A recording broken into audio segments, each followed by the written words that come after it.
Welcome to The Buzz. I'm Christopher Conover. This week, continued fights over rural water in Arizona. This week, we're doing a follow-up on a show we aired just a few weeks ago focusing on a Saudi Arabian alfalfa farm in La Paz County. Late last week, Arizona Attorney General Kris Mayes sent a 3-page letter to the Arizona Department of Water Resources calling into question the department's approval of paperwork filed by the Saudi-backed alfalfa farm known as Fondemonte to drill a new well on land it owns in La Paz County. That's a story AZPM, and more specifically, The Buzz's producer Zach Ziegler, broke.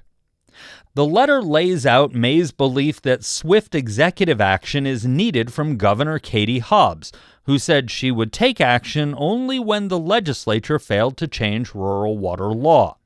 She made those comments to us during a tour of Cochise County's similar water issues at the hands of a large out-of-state cattle operation. We start this week's show with Attorney General Mayes, who began by talking about the new Fondemonte well. This approval by ADWR, I believe, was inappropriate. This is an area that we are already investigating for overpumping by the Saudis, Renegris Plain in particular. And it's also an area that has a formerly utilized munitions site. It's called FUDS for short. It's one of those interesting acronyms, but in an interesting area. And because this was used during the World War II, actually, by the military, state law already requires the director of the Department of Water Resources to not approve this well, at least not without additional study and making it clear and known that the site will not migrate to other areas and cause additional contamination to the water supply. So this is an area of our state that I think it has been long ignored, neglected by state government. I held a town hall in Windon that was attended by, I think, more than 200 people who are sick and tired of the state allowing this kind of damage to happen to them. It's just not acceptable anymore. And I think that the governor and ADWR had multiple ways that they could have addressed this and that they should address this in terms of not approving that additional well. I mean, there already have been dozens of wells approved in this area for this one entity, and this is not an area that needs to be further harmed. We need to push the pause button, and at a minimum, DWR needs to study this area. It's interesting you mentioned Wendon. We were out in Wendon talking with the head of their water district mid-July, and just happened to be there unbeknownst to us at the time, the day that a big, what some people call a hedge fund, is actually a private equity firm, closed a $100 million deal for land right down the street from his house that now gives this New York-based, Delaware Incorporated, Grand Cayman Incorporated equity fund $100 million worth of land and water rights, and that's not the only area they own. That's not a foreign entity. That's a U.S. company. How do we deal with that? Different aquifer, but same county. Yeah, different aquifer, same county, and also a huge concern for me. I mean, that was most likely the biggest water deal in Arizona history, and no state agency even held a town hall or a public comment session on it to determine whether it's a good idea for this Wall Street firm to own so much of our potentially future water supply, both in La Paz County and in Arizona writ large. I mean, this is a massive, massive water deal, $100 million that just went to a Wall Street hedge fund that also, as you point out, is gobbling up water rights in the Harquahala Valley, I believe. And so both McMullen Valley and Harquahala Valley, and as you pointed out, Mojave County, This is starting to feel a little bit like a possible antitrust problem to me. And so that we are starting to look at these water purchases by these companies from an antitrust lens. We'll have more to say about that later, but it's a huge concern. And just put yourself into the shoes of folks living in La Paz County who are already dealing with a Saudi-owned corporation that has been pumping massive amounts of water for, I think, now more than a decade. And now these same folks are dealing with the specter of $100 million of their water being sold off to a Wall Street firm. That Wall Street firm, most likely, of course, we don't know for sure because, again, there's been no public testimony provided, but it's likely that its intention is to try to sell that water to developers in Phoenix. And so when you start to look at it from the lens, and I always try to do this because I was born and raised in Yavapai County, you look at it from the lens of somebody from rural Arizona, and it does not seem so good. It does not seem so fair. I mean, I think the governor tomorrow could issue an executive order hitting the pause button on the issuance of new large-scale wells in some of these hard-hit areas. The governor could also direct the ADWR to do these hydrological studies that they have not done yet in places like Cochise County and La Paz County. And then the governor, of course, and DWR could actually, issue, if they wanted to, active management areas in these places. Before we get into active management areas, I want to go back to something you said and that we heard when we were out in La Paz County. Holly Irwin, the La Paz County supervisor who you cite in your letter, had told us about a month ago that she's got some real concerns about the transfer basin status, which allows water from some of the aquifers in La Paz County to go somewhere else. Do we need to change the transfer basin laws so that the water in La Paz County belongs to La Paz County unless they choose to send it somewhere else?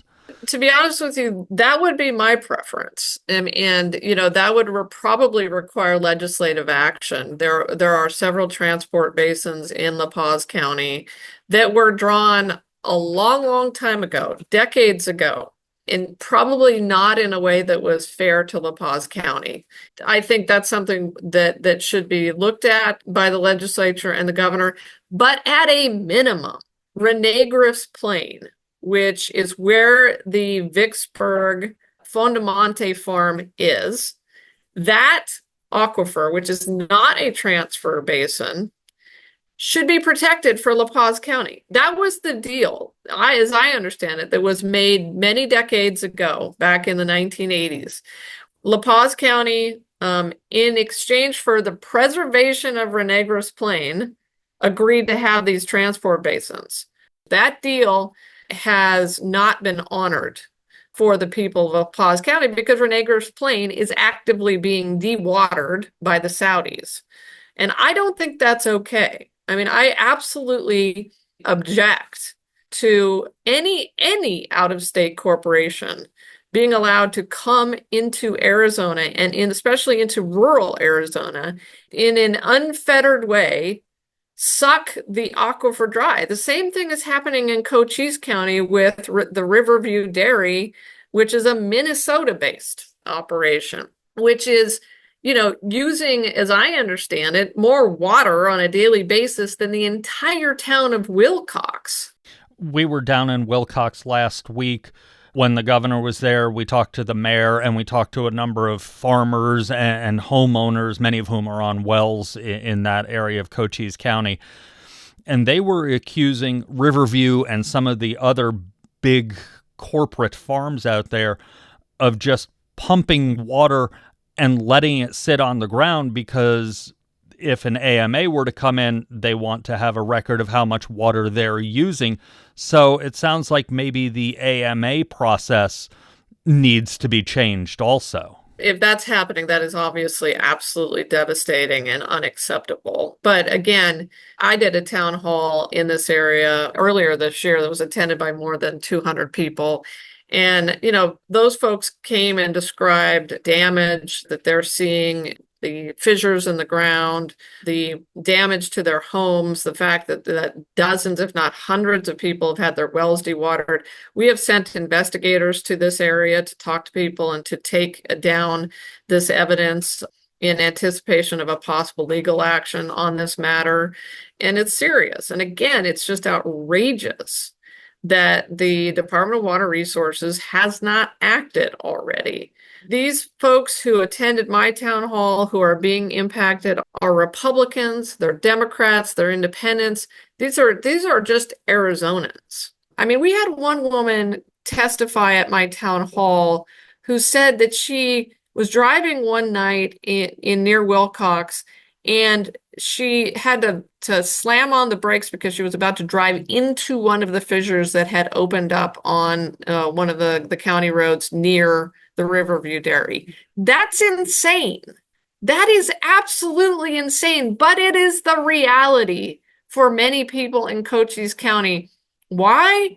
Because government has failed them. Yes, it would be great if the legislature would update the groundwater laws in Arizona. They desperately need to be, but the current groundwater laws allow for the director of the Department of Water Resources to study these areas and to declare an AMA, and it would, I believe, allow the governor to issue an executive order pressing pause on the issuance of new wells.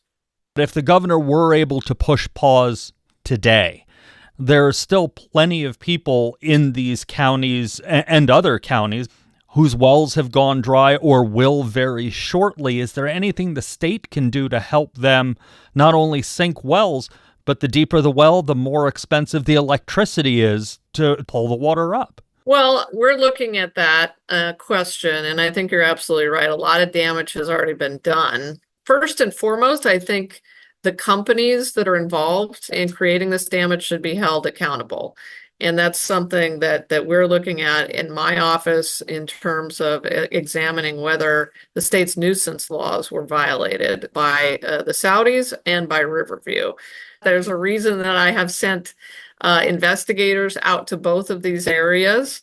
And so I think ultimately these companies should make residents whole for the damage that they caused to the residents and to the county. I mean, we're talking about a situation in both these areas, and in particular in La Paz County, in which Saudi Arabia drained their own aquifers by growing alfalfa over just a few decades. Then they made it illegal in Saudi Arabia to do this, and then hopped across the ocean to the United States and to a place called Arizona that it realized was foolishly allowing this to happen.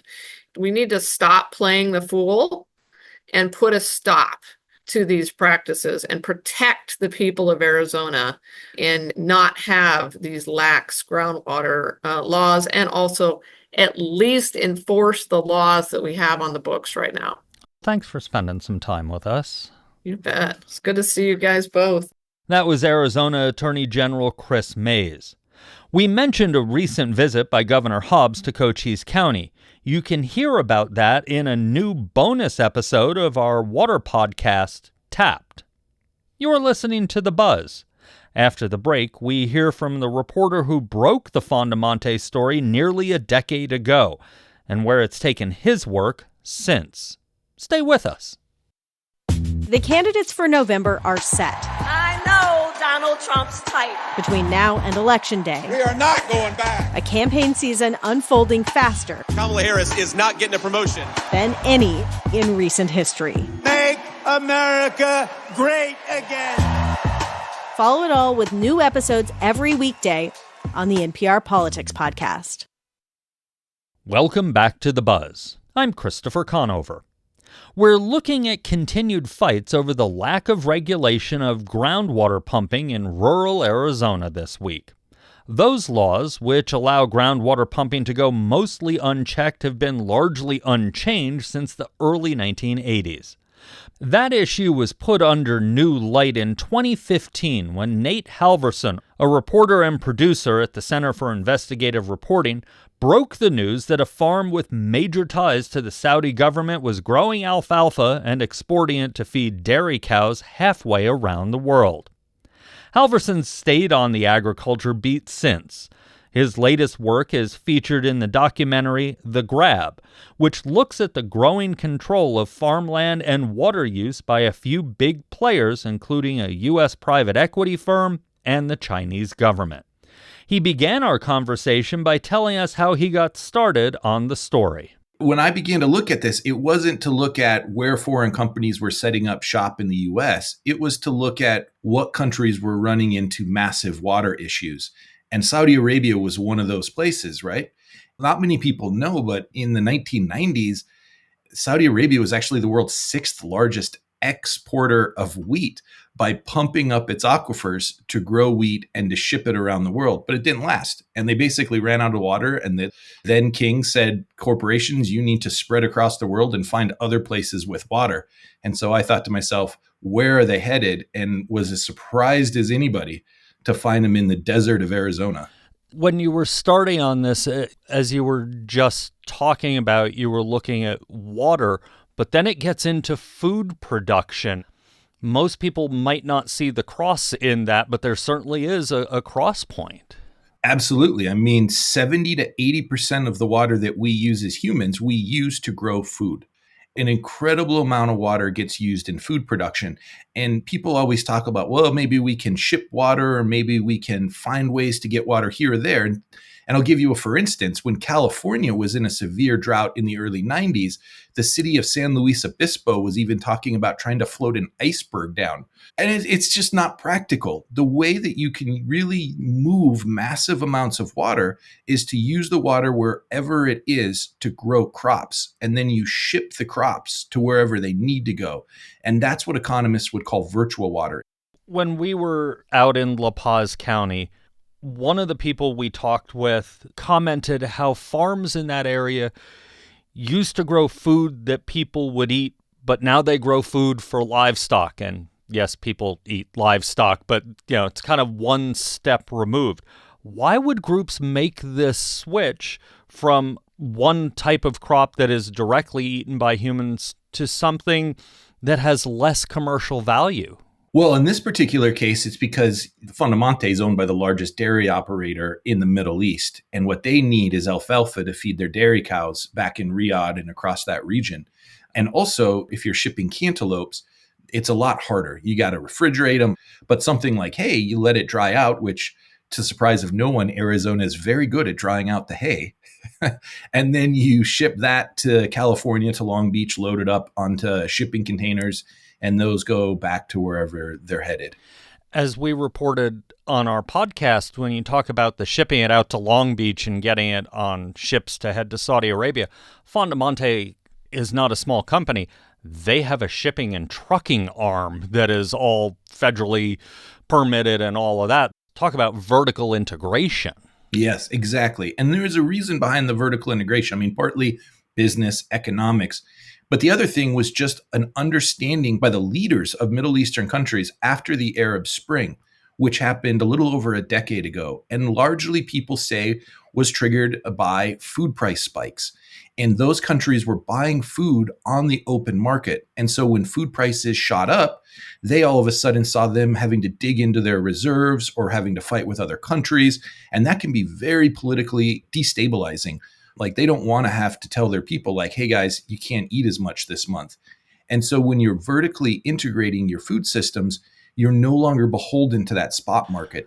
As you've been looking at this for a decade, what do you think now that you have glasses that look back that long and a lot of information in your head and in a ton of notebooks, no doubt, what do you see as the root problem for the issues we're seeing in Arizona with this?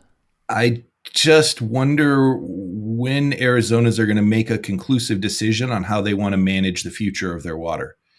Because when we broke this story in 2015, Bushatsky, the head of your water department, said that we were, quote, making hay, that this was basically a non-story and that there was enough water in La Paz County for the next 100 years. And I think what you've seen now is the Arizona Attorney General and others are saying, you need to look to see how much water there is, because we saw it in Saudi Arabia, which is why I came to Arizona, because we've seen it happen in other places where, hydrologists will say you've dewatered your aquifer. It's just a fancy word of saying you've pumped your aquifer dry, right? And the local people don't have access to water in their homes anymore. And so what does Arizona want to do? Does it want to keep using its water for economic gains right now, or does it want to hold on to that water and have it for future generations? And because the current course of no action is draining the aquifers, and the people that live out there not having access to water, and those communities essentially becoming barren. And so the decision that needs to be made by Arizonans is, do we want that, or do we want to hold on to the aquifer so that people can continue to live there? Well, you gave me the perfect segue talking about money and the future. You talk in the documentary, The Grab, that covers all of this. You talk about private equity firms buying up land in places like Africa.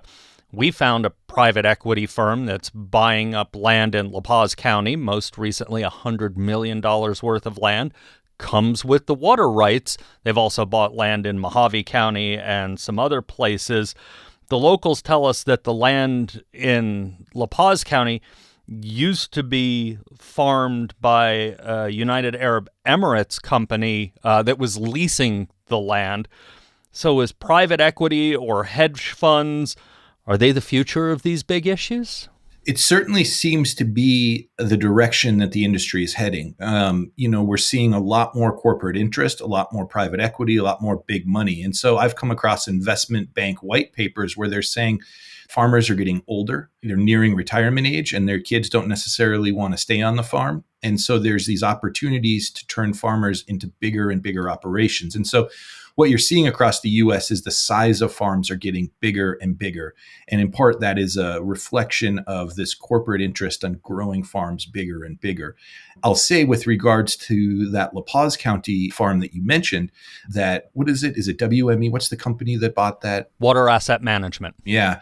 So WAM purchased that from a company from North Carolina that was getting its investment money from the Arizona State Pension Fund. The retirement fund of public employees was funding the deal that allowed the UAE to ship the hay out. So you have somebody like Holly Irwin, the county supervisor in La Paz, that's fighting constantly to stop this. And her own retirement money was funding the thing that she was trying to stop.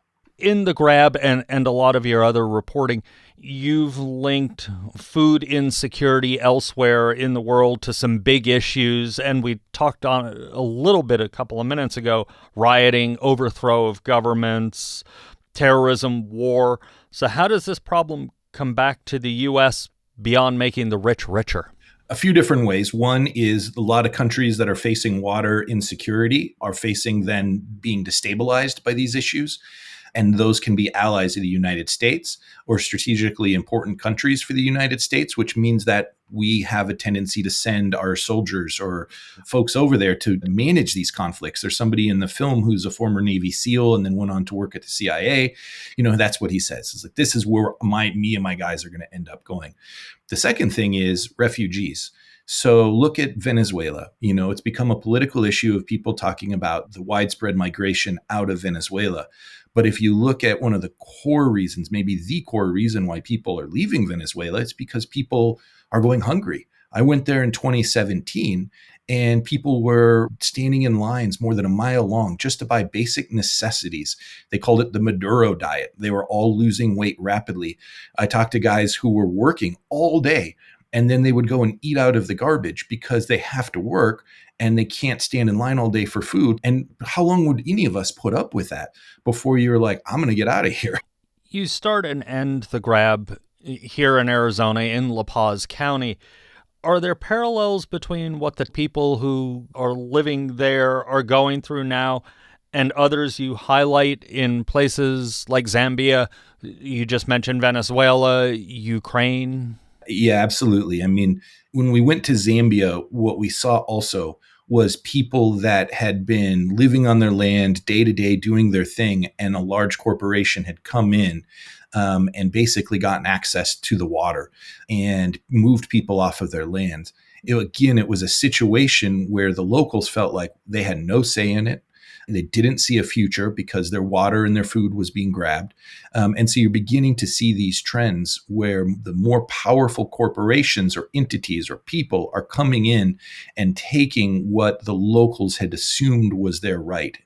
It's certainly a pattern that's beginning to emerge and that has national security experts concerned because people don't like when you take their things. As so many residents of Arizona, elected officials of Arizona, are complaining and trying to figure out what to do about companies like Fondemonte and the private equity firms, and even just out-of-state companies that we see coming in and running large operations. Is there any comparison to what's going on in Arizona, considering we import a lot of food from Mexico and they're draining their aquifers and sending the food to us? There probably should be, right? Because where do the communities in Mexico go when their aquifers are drained? And where does the U.S. then begin finding its crops that it's importing from Mexico, right? And so just from like a stability standpoint, it raises a lot of questions and a lot of issues. And then the other thing I think it's important to say, both of my parents come from farming backgrounds, and farming is really hard. And so it's important to remember often that the people that might be using a lot of water are still waking up at 6 a.m. Whether you're the farm manager for a big corporate farm or whether you're running your own small farm, these people need to be factored into the equation too, and including whether you're a farmer in Arizona or you're a farmer in Mexico. If the food runs out, right? If the farmers aren't supported, we have problems. If the water runs out and homeowners can't get drinking water or water for showers, we have problems. It's a balancing act that needs to be managed very carefully. Well, like the old saying goes that I saw 1,000,000 years ago, don't complain about farmers with your mouth full. Well said. All right, well, thanks for spending a little time with us. Thanks so much for having me on. I appreciate it. That was Nate Halverson, a reporter and producer at the Center for Investigative Reporting. His film, The Grab, is available for purchase now. It debuts on Hulu October 10th. And that's the buzz for this week.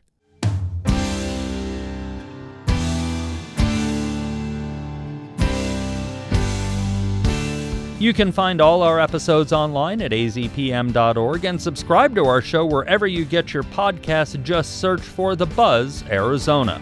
We're also on the NPR app. Zach Ziegler is our producer with production help from Desiree Tucker. Our music is by Enter the Haggis.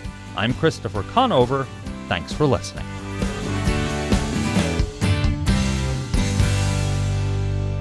AZPM's original productions are made possible in part by the Community Service Grant from the Corporation for Public Broadcasting and by donations from listeners like you.